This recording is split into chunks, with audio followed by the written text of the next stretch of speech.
Bismillahirrahmanirrahim. Kita lanjutkan yaitu pembahasan terkait dengan sejarah kebudayaan Islam.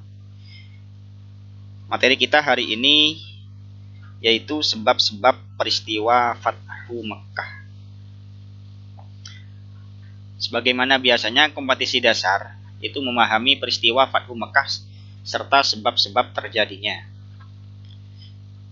Kemudian indikator pencapaian kompetensi yaitu peserta didik mampu mengidentifikasi latar belakang terjadinya perjanjian Hudaybiyah, kemudian menjelaskan isi dan poin penting perjanjian Hudaybiyah, menjelaskan bentuk pelanggaran kaum Quraisy terhadap perjanjian tersebut, menguraikan sebab-sebab terjadinya Fathu Mekkah atau yang pada waktu itu Fathu Mekkah yang serangan Bani Bakar kepada yaitu Khuza'ah, yang dimana melibatkan itu golongan Quraisy, pengaduan Khuza'ah.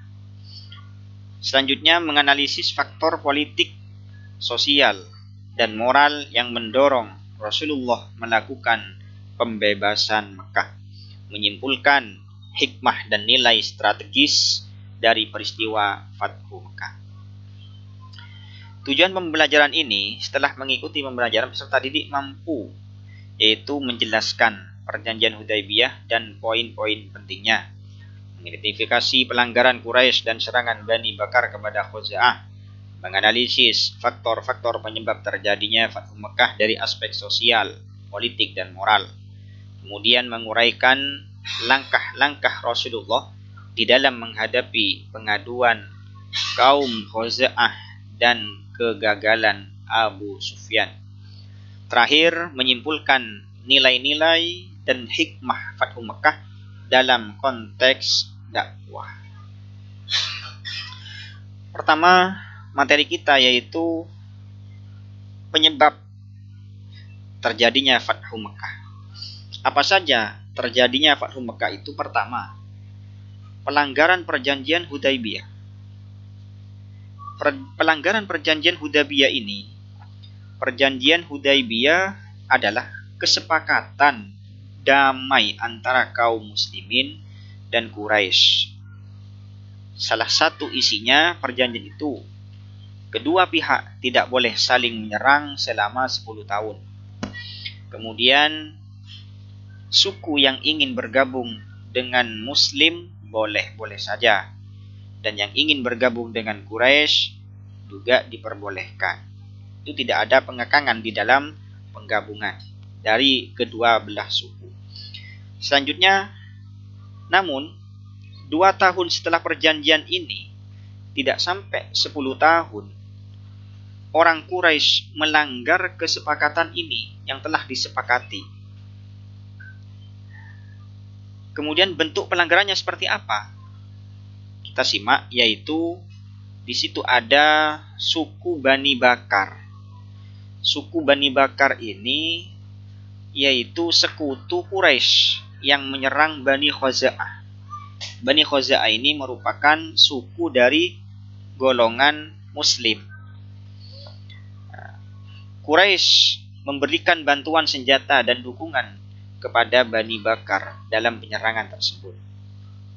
Selanjutnya, penyerangan terjadi di waktu malam hari di daerah Watir, yang mana hal ini menyebabkan terbunuhnya anggota Khuza'ah, itu dari golongan orang muslim, terbunuh pada waktu itu.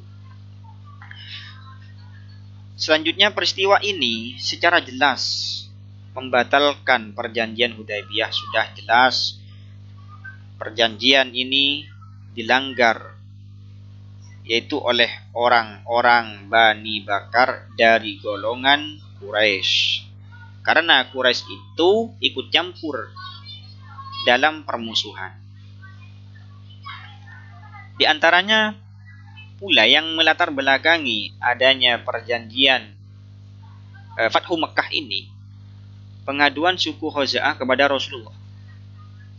Setelah diserang dan kehilangan banyak anggota, pemimpin Khuza'ah, di sana ada Amr bin Salim.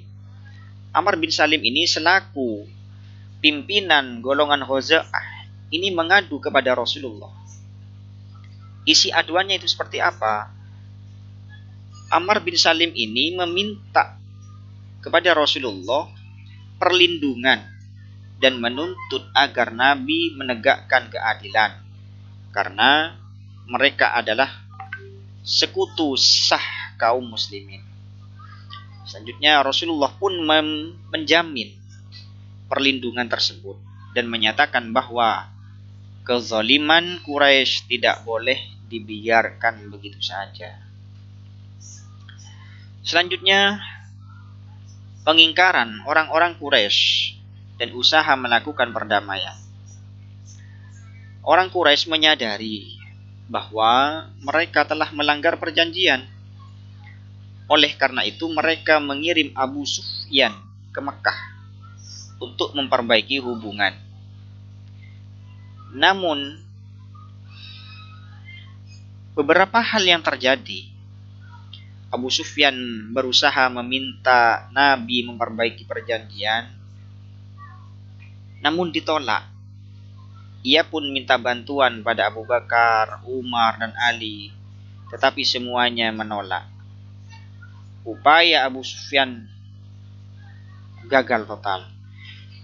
Kegagalan ini menunjukkan bahwa orang Quraisy tidak memiliki posisi moral maupun politik untuk mempertahankan perjanjian. Selanjutnya, situasi politik Mekah yang tidak stabil. Masyarakat Mekah memulai tidak puas dengan kebijakan kepemimpinan Quraisy, tertarik terhadap ajaran Islam. Banyak tokoh-tokoh penting Quraisy mulai melemah secara pengaruh. Keadaan ini membuat Mekah berada pada posisi lemah jika terjadi penyerangan. Poin yang kelima, sehingga dengan adanya hal itu, Rasulullah untuk memiliki tekad untuk melindungi umat dan menegakkan perjanjian. Pelanggaran perjanjian merupakan kezaliman terhadap kaum lemah, mengancam terhadap perdamaian yang telah disepakati, pengkhianatan yang harus direspon.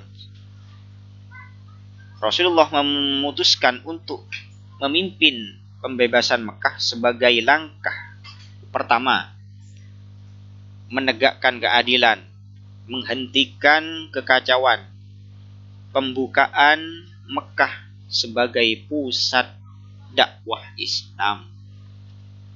Maka kesimpulan dari hal itu semua, sebab utama terjadinya Fathu Mekah ini merupakan dimotori oleh golongan-golongan orang Quraisy terhadap perjanjian Hudaibiyah melalui serangan Bani Bakar terhadap Bani Khuza'ah, pengaduan Khuza'ah, dan kegagalan Quraisy memperbaiki hubungan menjadi pemicu langsung bagi Rasulullah untuk memimpin pembebasan Mekah secara damai.